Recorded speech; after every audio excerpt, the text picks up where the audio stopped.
Hello, I want to give you the 3 worst business mistakes that I've made in my photography. Starting with number 1, working out my day rate. I get a lot of questions about this. How do I work out my day rate? What do I need to know to work out my day rate? And there's all these people out there offering you this advice that, you should work out your overheads, how many times a year you want to shoot, and how much money you want to make. And from that, you can work out your day rate. And yes, you can, but it's irrelevant.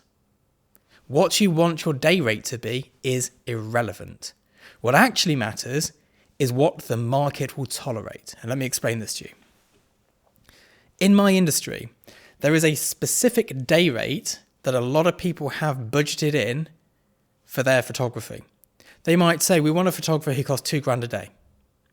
They're not looking for someone who costs £2,257. They're not looking for someone who costs £1,800. They're looking for someone who costs £2,000. That's the budget. That's what they're going to spend, plus usage.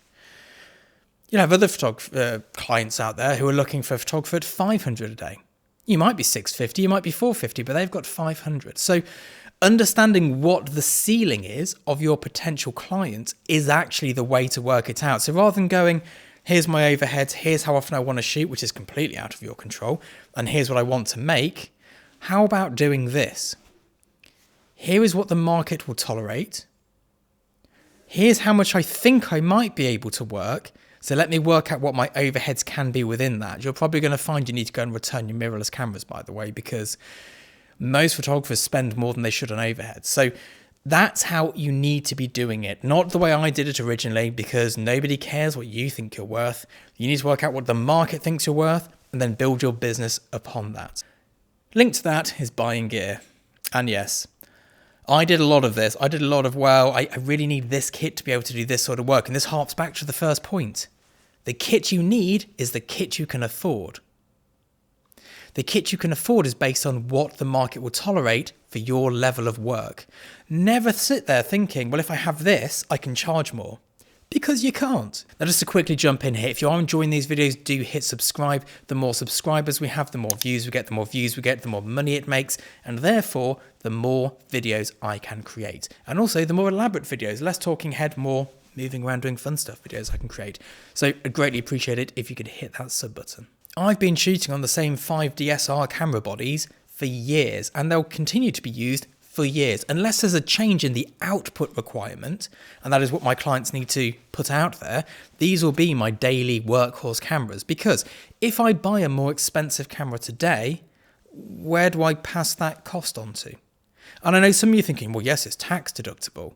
And yes, sure, you can tax deduct it. That's absolutely a valid way of looking at it. But I'd rather have the money. I'd rather pay my tax and keep the rest of the money. So say, for example, you're paying 20% tax, you've got £1,000, you can give them 200 and keep 800, or you can spend 1,000 on kit and have nothing. Now, before anyone starts in the comments about devaluing stuff, go and double check the tax logs. There's a lot of misinformation on this, but it is much better to have the money than it is to have the kit devaluing.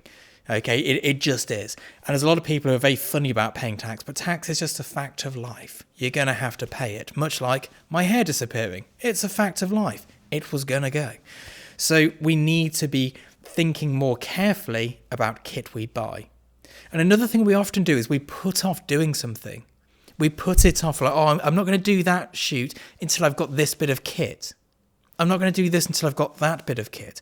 Now, I've shot with the best cameras and lights in the world, and I've shot with my budget kit. And I say budget kit in the studio, like this is all being lit by Aperture Pro 600D lights. We've got Broncolor kit in here, but it's old Broncolor kit. It's old Canon cameras. Yes, they're full frame, but they're old. And I've shot with the best, and I've shot with budget kit. It doesn't make any difference to your final work. It's all about the ideas. And this also coincidentally links into the third point, which is waiting. This is something I'm still struggling with. And it's kind of the narrative of, yes, I need to go and contact these art buyers, but I've got this really cool test shoot coming up. Let me just do this test shoot before I go and contact them. Let me just make sure I've got another 2 shoots in my portfolio before I start marketing. This is the biggest thing that slows down photographers' growth. Whatever you've got today, market it.